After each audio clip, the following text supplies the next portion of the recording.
Hey everyone, welcome back to my channel. Today I am going to be sharing with you a little bit about how I'm feeling post-wedding. I was gonna make a pre-wedding kind of Q&A video, but literally got so crazy it didn't happen. I have a bunch of those questions that you guys left for me that I will answer today as well. So today is August 1st, the Thursday, and I got married the Saturday before. So July 27th, it has been a little bit of being a married woman. Travis and I have dated for like almost 8 years, so being married like hasn't really made like a huge difference in terms of like our relationship and how like we interact with each other, because we already like have a house together. We've lived together for like a couple of years and all that. But it was super weird when I like called him my husband yesterday. Yesterday was the first time I talked to someone and like referred to him as my husband. And I'm gonna say husband a couple more times on this video because it still feels weird coming off my tongue. I've called him my boyfriend, my significant other, my partner, and my fiance for so long. Husband or hubby like hasn't really like entered the realm of vocabulary yet. And I'm gonna have some white wine because it's been a long day, a long couple of weeks. We are in the middle of getting ready to go to the cottage tomorrow, which is why I'm filming a couple things before, so you guys will have it this Sunday and next Sunday. I think the biggest change for us has been like the relief of stress. Like I could see it in Travis, like when we came home after the wedding, he was like significantly lighter, like much happier, and I was much happier too. Just like, if you planned a wedding, you know how stressful it is.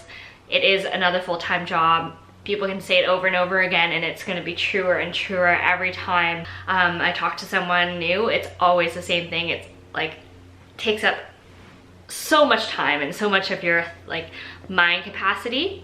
So the answer is yes, I am taking Travis's last name. So my current full name is Jessica Lamb, and there are so many Jessica Lambs out there. Like it has been one of my pet peeves throughout my life that I can even go into like a walk-in clinic in a new city and people are like, oh, have you been here before? Or like, oh, you've been here before? And I'm like, no, I haven't, but I'm assuming you have like 5 Jessica Lambs in your system. So Travis's last name is Squigna, and there's not a lot of them out there. It is an Italian last name from like northern Italy apparently. No one ever really knew his last name until we went to visit Italy like in 2016, and then we're like, oh, okay, so it actually is Italian, because like for a long time we like weren't sure if his grandparents were like just making it up or not. That is my one reason as to why I would change my last name. Also, I'm not the only female in my family. My brother has the last name Lamb and will marry and continue on that last name. Not like they're like at risk of losing the Lamb last name. It is so popular. All right, so I have the questions here now from the Instagram Q&A that I asked before the wedding, so we're gonna do that. So what are you most nervous about? For me, going into it, I was most worried about tripping down the aisle because I was walking on grass, I was walking in a long gown. You've seen a picture of my dress now on Instagram probably. If not, I will throw it up like right here. It was like silky and very flowy. It wasn't big, but that meant like it could get caught, and it actually did. Like once I started walking down the aisle, the inside slip, which was supposed to be like buttoned to the outside slip, actually it wasn't buttoned properly. So I started walking, the music was playing, and I started tripping over it. And like I have never been so like nervous or embarrassed in my life. Like thankfully, like I kind of walked like behind these trees, and then when I turned, like everyone could see me. Thankfully my wedding planner was like, take big steps. So I took big steps, and it would like kick the dress back, but that meant I literally like power walked down the aisle, and like I didn't really even realize that until afterwards. I was like, wow, I literally like sprinted down the aisle. And then my aunt made a comment about how like I was so excited, and like I ran down the aisle, but that was the only way I wasn't gonna trip. And that is something I do kind of regret a little bit, that I like went down the aisle too fast. I hope the video doesn't make me look like I'm like a lunatic running down the aisle. Like I can't wait to get married. But yeah, that was what I was most nervous about, and obviously it came true, almost. I didn't actually trip. How many guests are going to the wedding or went to the wedding? We at the end had about 80 people, plus a couple of vendors that had dinner with us too. what is your greatest joy and fear? I'm gonna like take this in the context as like, what is my greatest joy and fear for marriage? My greatest joy is just to know that it's like forever, at least for me and Travis. That's what we went into marriage like thinking would be. Like divorce really isn't an option for us unless obviously something crazy happens, but it's nice to know that like emotionally, mentally, physically, and now legally we are known to the world as a forever partnership. So that was my greatest joy. That is my greatest joy. My greatest fear, I think, yeah, like is who knows what's gonna happen in a marriage, right? And then the fact that you get married, like kind of like the higher you go, the greater the fall. So kind of like that, like if we just continued to date and did the common law, whatever, forever, it wouldn't be as big of a deal if we broke up than like after like we got married and then something happens. But I mean, we didn't go into a marriage not talking about this stuff and not knowing that it was a possibility. So yeah, I guess those are my greatest joys and fears. Are you nervous? Yes, I talked about that. I was nervous, but like to trip, not like for marriage itself. Are you doing any special traditions like a dance? I didn't do any of my Chinese traditions because none of my grandparents could be there. Two of my grandparents had passed away. One of them is in Hong Kong, is too old to actually make the flight, and then the other one unfortunately is too sick to be in like out of care. So none of my grandparents were there. My aunts and uncles aren't very traditional, so, and my parents aren't either, so there was like really no point in me doing it because it didn't mean anything to me. I would have done it if it meant that much to someone who was attending, but no, I didn't do anything traditional. I didn't wear a red dress. I didn't do the tea ceremony, but my brother I think will, and his soon-to-be fiance wife will, so there you go. I will enjoy it then. Are you sure he's your this is it? I don't like to call it this is it because that kind of feels like there's nothing like I'm settling. I dated Travis for almost 8 years, like I've said already, and he isn't just like my husband, he is my best friend, and he is like that person that like I couldn't live without. Whether or not like we started out that way or we grew together that way, no one will ever know. Like I don't truly believe that there's someone that's like meant for you out there in the world. I don't really believe in love at first sight. I believe in building a relationship, and I think that when you find your soulmate, it's because you've worked on it together. Like you don't just automatically get along with one person like that. And if you haven't had a fight with your significant other or had arguments and learned to come back from it and be better from it, then I don't think that you've truly like gone anywhere too great in your relationship yet. And with Travis, like we've been through everything. We've been through like really grave family illnesses, we've been through deaths, we've been through long distance, we've been through like financial not struggles, but like coming into our financial stability now. I think we've been through a lot of things, like major life moments so far. Next would be kids. So yeah, I know that he is the one I want to spend the rest of my life with and to continue like going through these life milestones with. Like there's no one else that I would ever want to do this with. Do you think you're gonna cry when you say your vows to each other? I 100% said yes. And that is why I had my eyelash extensions that I took off yesterday, because I didn't want mascara, I didn't want false lashes because I knew that they would fall off because I just like pictured myself bawling. But I think with like the craziness of the day, so I got up there and I could feel myself choking up, but I caught myself and then I just like kind of like almost like laser focused, because I did have a chance to practice my vows right in front of the church where we got married like multiple times that morning. So being in a familiar environment and being able to practice that really helped me. So I am like very proud to say that I didn't cry through my entire vow speech. I like kind of choked up on the first one, but then I got through it. So like patting myself on the back there. How are you feeling about being married? What are you most nervous about? Okay, I answered that one. How are you feeling right now? I think that was supposed to be meant for like before the wedding. Right now I'm just feeling happy. I'm feeling so good. We took the Monday, so Sunday we like cleaned up everything and like had to pick up all the stuff we left at his dad's place for the rehearsal dinner, came back clean, opened the card box and like unloaded everything, and then Monday we kind of calmed ourselves down, got back into the routine of things before, a year and a half ago before we even got married, just into the regular routine, not having to think about planning a wedding. We did plan the honeymoon, which we're super excited about. We're going to Japan, so if you have recommendations, leave them down there.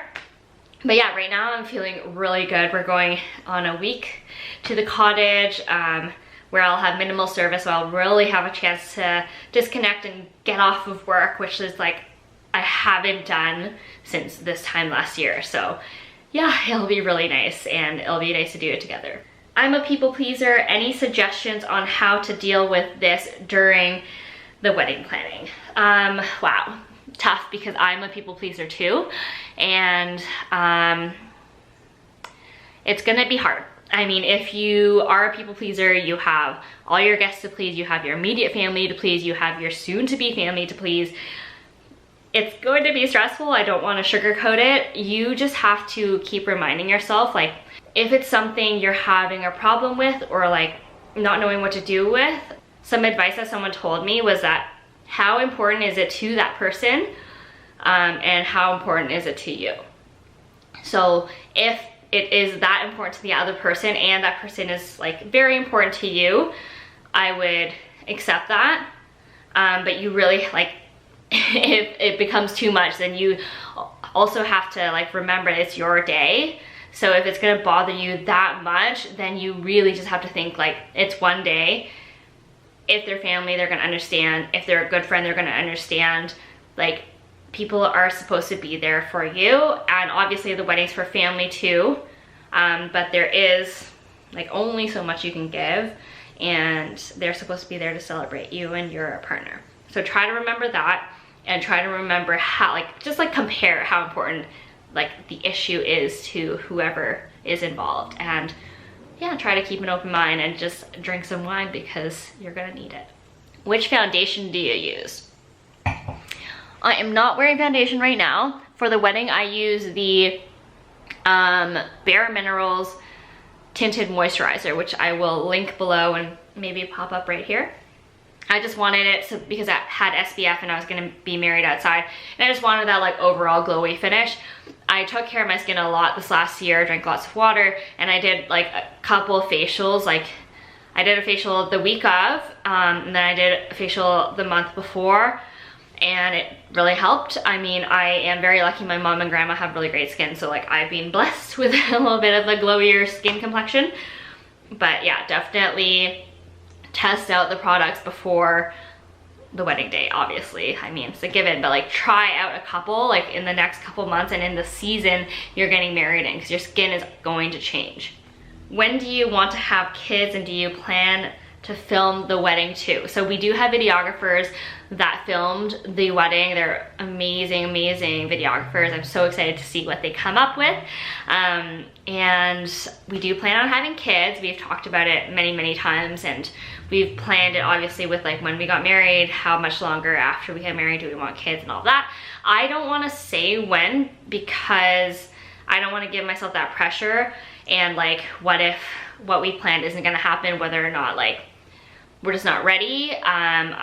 Maybe I'm gonna have fertility issues, I don't know. Like, I don't want to say it just so that like I don't feel responsible if it doesn't happen at that time. But yes, we do want kids. We kind of like are settled on 2. If 3 happens, great, but I think 2 is like. When and how did you and your fiance know each other for the first time? So we met in university. We went to McMaster together. We met in the second half, like the end of second year. I had just like broken up with an ex-boyfriend, and we just like met at one of my good friends' like house parties, and she was actually at the wedding, so that was really fun. And we just like chatted over the next like couple months, and then when school started again, we started hanging out, and then kind of like realized that we wanted to hang out more, and so we started dating, and then fast forward almost 8 years, here we are. What are your wedding colors? So my wedding colors were like kind of like black, white, green, and gold, and then gray got mixed in there because my bridesmaids wore shades of gray. I couldn't find a good green shade for them to wear. It's just like literally there was nothing out there. I tried for a year. If someone had a suggestion, it's too late anyways, but the grays worked out perfectly, and we didn't want them to wear black. It's just like, it was something, so like that was important to my dad. He didn't think that black was a good wedding color. It like didn't bother me that much, so we decided to go with gray. So that was something that I gave to another person for the wedding. Wedding colors, planning on have kids, answered that. Wedding budget, and how did you go about prioritizing and saving? We had a very, very low budget to begin with, so we started off with like not wanting to spend more than 20 grand. I had a friend that had a budget where they stuck to 20 grand. We literally tried our hardest, and then about like a year ago, we're just like, that is not gonna happen, because they had their wedding in like a conservation area, and like I don't know, they were just able to do it. I don't know, we couldn't do it, so we ended up spending I would say double that for a 95 person wedding. I think that we weren't as frugal as we thought we would be, because we ended up just like wanting everyone to have a good time, and like it was gonna only happen once in our lifetime, and we were able to afford it financially. Like thankfully last year and this year have been really good in terms of my business wise. Travis is a really good saver, and we were just able to afford more than we thought that we would for the wedding, and we had obviously a lot of generous family members that helped donate to the fund. And so yeah, I would say that we spent, yeah, I would say almost double. I don't want to say the exact number, but around there, so you guys can kind of guess. But yeah, I would not say that our wedding was like extremely lavish and like luxurious, but it definitely wasn't like a super frugal wedding. Like it was exactly how we wanted it to be. We are still like obviously in a financial state where we can go to Japan in September. So I would say just like make sure, like give yourself a low budget, give yourself a little room, because you're always gonna go over, and then make sure you have, yeah, enough money to go on a honeymoon or like do something after the wedding, because it's going to be tough. It's gonna be stressful. All right, and I think we're at the end of the questions for now. I am going to leave the space open for more questions. I will be doing like a wedding gown, wedding dress video Q&A with the people from the actual, like the modern bride where I got my dress soon, so leave questions for that. I want to do like a whole wedding planning process video. Maybe if I can get my wedding planner in a video, or else I'll just like kind of work with her on the answers, and just like something else about the wedding. Like I don't know if you want some more relationship advice, because I know like I get a lot of those questions too, but haven't had time to sit down and record one. Anyways, I'm gonna go pack for the cottage, and I am going to drink some more white wine, because apparently it's hard to drink and talk to the camera at the same time. Thank you so much for watching. Like the video if you liked it, subscribe to my channel, follow me on Instagram, and I will see you next time.